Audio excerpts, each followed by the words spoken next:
Women are murderers if they have an abortion. Do you think murderers should be put to death? Does that mean that women should be put to death? Does that? No, I'm taking your logic to its conclusion. Okay, now listen.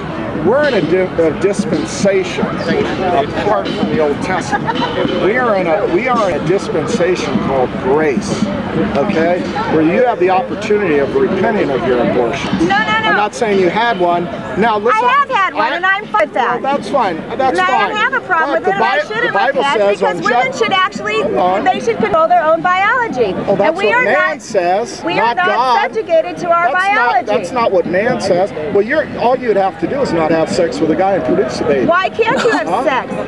What's wrong with sex? Well, because the end of that sometimes is a human life that you kill. But it's not killing. Oh, now listen. No, it's not. Hey, it's a clump of cells. Hold on. It is not a human being until it comes out of the woman. It is not floating in the air without a woman. Without a woman, a fetus cannot produce and become a human being. I understand that's the way that you think, but the Bible says different. That's science. That's not the Bible. Can I step in between here? So I'm a group that's listening from the world. Yeah. Okay? So I just wanted to know, so I get totally your position. And I know who this guy is.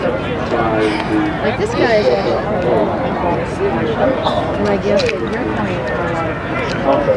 Can I ask you a question? Sure. Okay. Being out here today demonstrating and stuff, what do you hope to accomplish? That some hearts would be turned to God. Yeah. That's basically it. See, most people look at the crowd that we're speaking with and they only see the people yelling and screaming. But if your camera would span the crowd, there will be people listening. Okay? Yeah. And that's showing any event. The apostles, Jesus, when he came in a crowd, he incited crowds. They were riotous, okay? They killed Jesus because of his teaching. They killed all the apostles except John because of their teaching. And their teaching was against sin.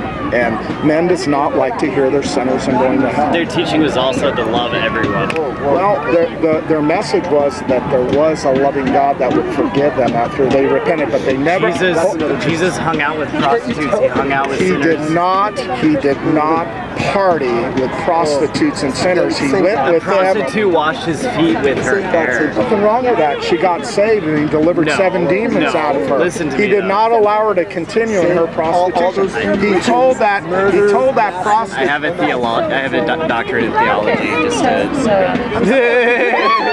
I got your commitment and your vision is souls go to heaven. You're preaching because you're trying to make it right. We're concerned about souls. We do not want to see anybody to go to hell. So, does God love homosexuals?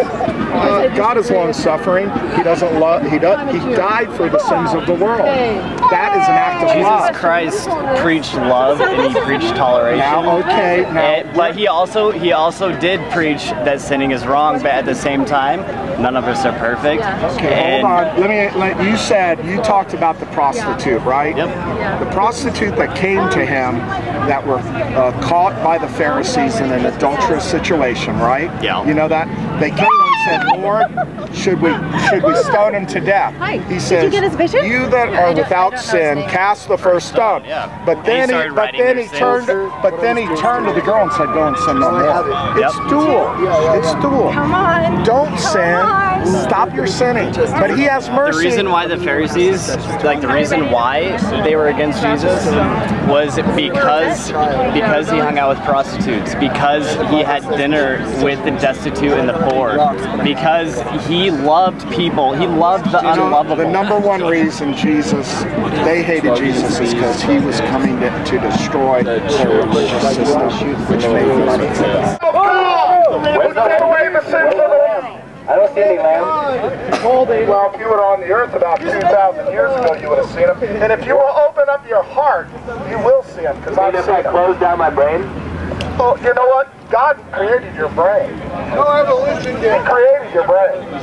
Give me one fossil record proof of evolution. It does not exist. Hey yo, when religion ruled the world, it was called the Dark Ages. Saw epileptic seizures and thought they were demon possessions. These some old all-knowing God. Why didn't he know that? Okay? The Bible was written 2,000 years ago by men in the Dark Ages. These men owned slaves. They stoned women to death if they weren't virgins when they got married. They said stone children to death if they're disobedient. That is a morality that belongs in the Dark Ages. Not in the halls of power. Not like the Bush administration has brought them into the halls of power. Not like the legislative ballot that's trying to declare fetal rights. That's what these people are for, giving rights, human rights to fetuses that would make abortion a criminal act, that would subjugate women to our reproduction. These people, they are lunatics from the Dark Ages, but they are also in the halls of power. And I'll tell you, George Bush, he was their best friend, and Barack Obama is not stopping them. And that's why we're out here. Barack Obama wants to expand Bush's faith-based programs. I heard that George Bush endorsed Obama today. Have you heard that? He did. Barack Obama. He has endorsed Obama. Promise keepers. These people pray for women to get on their knees and submit to men. They quote Ephesians 5:22. How much I love her. Okay, you want to know what's in the Bible? Ephesians 5:22 says women should be unto their husbands as their husbands are unto the Lord. It also says that's what the promise man should love his wife above his own. No, the Bible says I love my wife more than myself every single day. The Bible says here, I'll give you her card. You can call her. She's a nurse at Lutheran Hospital.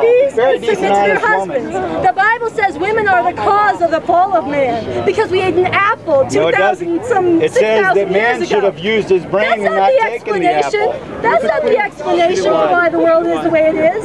And the Bible insists that women, that's why he sent Christ to heal all the broken people. Is to have babies and to be submissive to our husbands. Christ, that is a Christianity is about love. From the Dark Ages. Love. Oh yeah, love as in stoning women when they're not virgins when they get married. Jesus stopped.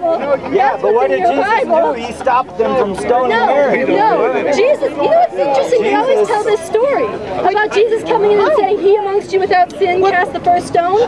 Biblical scholars. I'm a supporter of the Revolutionary Communist Party. When you give the same speech in Tehran, Iran about stoning, then you got a point to make. I have condemned Iran for stoning and the U.S. for invading. Well, go to Tehran and do that right now. And Christian How about Saudi Arabia? You know what? Go to Saudi Arabia. People could. You would have that happen here. Anti-Christian. And before, let me just say this, before Iran became a theocracy, there was Islamic fundamentalists out on the streets just like you people are. Just because you're not, just because you are not stoning women today does not mean you wouldn't if you Eric. That's what the Bible commands. If you don't want to do what the Bible commands, that's the peace watch. I do unto others as they do unto me. No, I love people. You're a hypocrite.